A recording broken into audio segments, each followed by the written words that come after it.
गति के प्रकार। गति के प्रकार में क्या है, वस्तुएं विभिन्न पथों पर गति कर सकती हैं। वस्तुएं विभिन्न पथों पर गति कर सकती हैं। जैसे सरल रेखा गति, एक सीधी रेखा में गति जो है वो सरल रेखीय गति होती है। तो ये विभिन्न प्रकार की गतियां हैं, उसमें सरल रेखीय गति, वृत्तीय गति, घूर्णन गति और कंपन गति। सरल रेखीय गति क्या है, जो सरल रेखा में गति करे, एक सीधी रेखा में गति करता है, वो सरल रेखीय गति कहलाती है।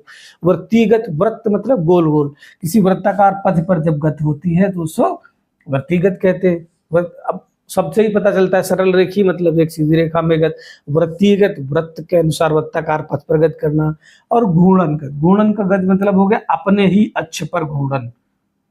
ठीक है, घूमना, जैसे पंखा है वो क्या करता है, घूमता है, अक्ष पर वहीं पर घूमता है, तो ये घूर्णन गति हो गई। साइकिल का पहिया धुरी वो घूमता रहता है अपने अक्ष पर।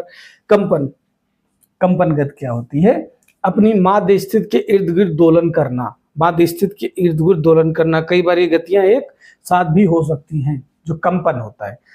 ठीक है, तो ये गतियां हो गई। गतियों के प्रकार कौन थे, सरल रेखीय गति, वृत्तीय गति, घूर्णन गति और कंपन गति। सरल रेखीय सीधी रेखा में गति, वृत्तीय गति मतलब किसी वृत्ताकार पथ पर गति, घूर्णन गति अपने ही अक्ष पर घूमना, और कंपन मतलब अपनी माध्य स्थिति के इर्द गिर्द दोलन करना। ठीक है, तो ये इस प्रकार की गतियां हो गई। आगे चलते हैं,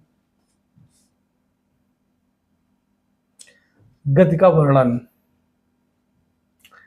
किसी भी वस्तु की स्थिति को स्पष्ट रूप से बताने के लिए हमें एक निर्देश बिंदु की आवश्यकता होती है। किसी भी वस्तु की स्पष्ट रूप से स्थिति को बताने के लिए, ठीक है, हमें क्या हो, रेफरेंस पॉइंट बताना होता है। इस बिंदु को मूल बिंदु कहते हैं।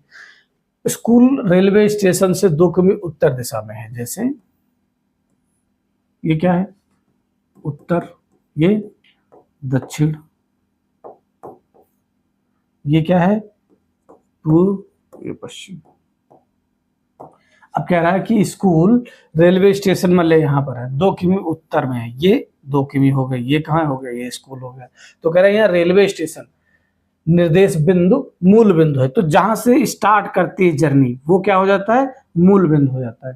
ठीक है, जिसे मूल बिंदु क्या, 0 का 0 लिखा जाता है। तो ये मूल बिंदु हो गया, जहां से शुरू किया है, अब 2 किलोमीटर आगे बढ़ा है। ठीक है, तो किसी भी स्थिति को स्पष्ट रूप से बताने के लिए हमें एक निर्देश बिंदु दिए जाते हैं कि उसका किस दिशा में कितना किलोमीटर या कितना मीटर पर वो स्थिति, वो बिंदु स्थित है। ठीक है, तो किसी भी वस्तु की स्थिति को स्पष्ट रूप से बताने के लिए हमें निर्देश बिंदु की आवश्यकता होती है। इस बिंदु को मूल बिंदु कहा जाता है, जहां से शुरू होती है।